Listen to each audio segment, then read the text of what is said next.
this was our first and only kid.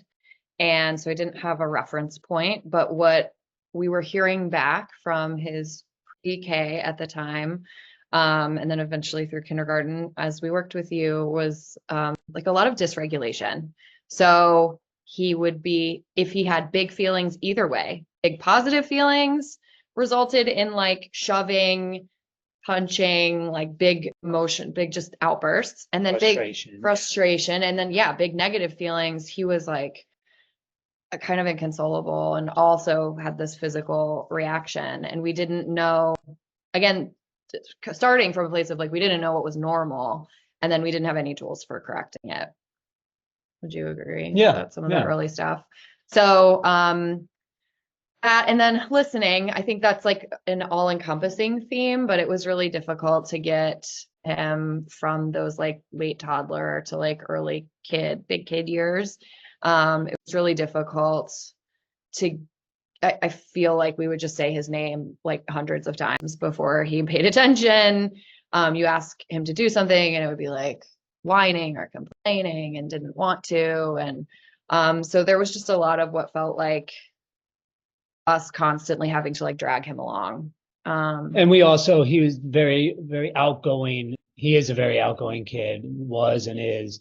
And we didn't know how to keep that because we like that about him. Yes. Without sort of dimming it, but also having him know that there are parameters, and just because you're a charming guy and everybody out on the street thinks you are, doesn't mean that you can just do whatever you want. Yes. And that the rules don't apply. So that was like, something that we were really sort of, it was like a bittersweet realization about his personality. Yeah. So we needed help for that, certainly. Yes.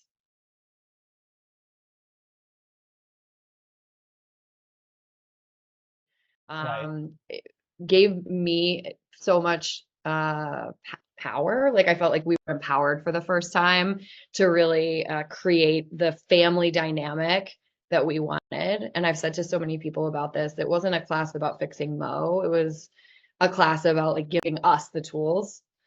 Yeah, and us to know what should be expected, what like, and that was very helpful in kind of the going through where he's at brain development wise, and what he's kind of thinking and how he processes the world, and how much different it is from the way that an adult does.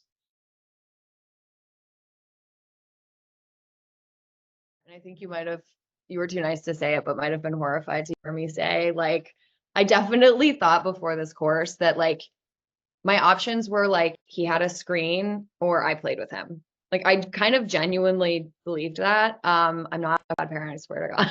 But and it's not like he was living on a screen, but it was the opposite of that. I thought if I'm home, if we are both in this apartment, I must be playing with him. It's the only way. And he thought that too. He thought that too. Yeah. He was sure of it. Yeah. I had convinced him probably that was the way. So the freedom of knowing that it's not only acceptable, but so good for him and so good for us to have him playing in a way that he isn't constantly being observed by an adult, or that he isn't constantly expecting co-play. Like it opened up our world, his world, and it was not overnight. I mean, you definitely gave us the tools to like stair step up to it, but by the end, I genuinely think that he enjoys now being by himself. He can sit and read books, or he can sit and build Legos, and he likes it. And it gives me a lot of freedom.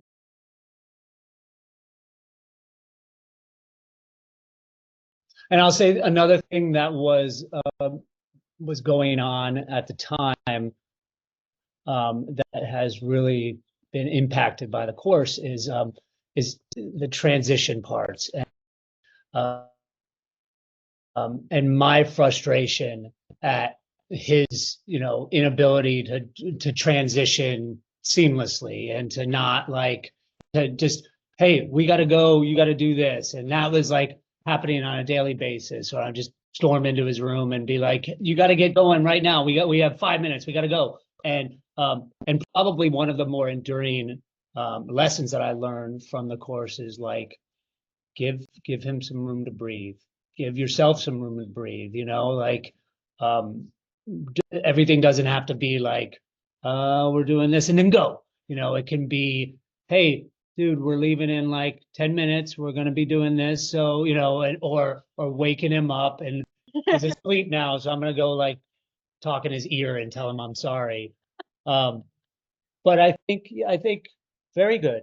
I No, think, same. I feel so much more, again, like there was like a helplessness before where I just thought like equated discipline to like anger, or discipline to like this harsh, like like we were joking before about like a sort of like creating like a surveillance state or police state in our house. Like I didn't want to always be mad.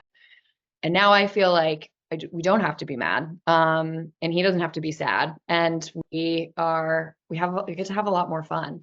And to Bryan's point, I mean, we now live so much of this stuff that I forget how hard it was before, but it was genuinely, we had some hard times, and it is so much more fun to be a family now. He's always been happy. He's always been joyful. It was a lot about us and not giving him carte blanche to just do whatever he wants because he's a joyful kid. Having some boundaries, but also the boundaries being very blurred. Or like not rigid. So that, those were that's a huge part and a huge benefit to the class, in my opinion. Agreed.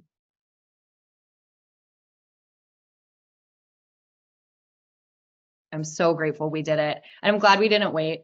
I think like it could have just gotten harder. So the fact that we just jumped on it when we did, we created community, we created this space with you, and we're so grateful to have you in our corner. Yeah.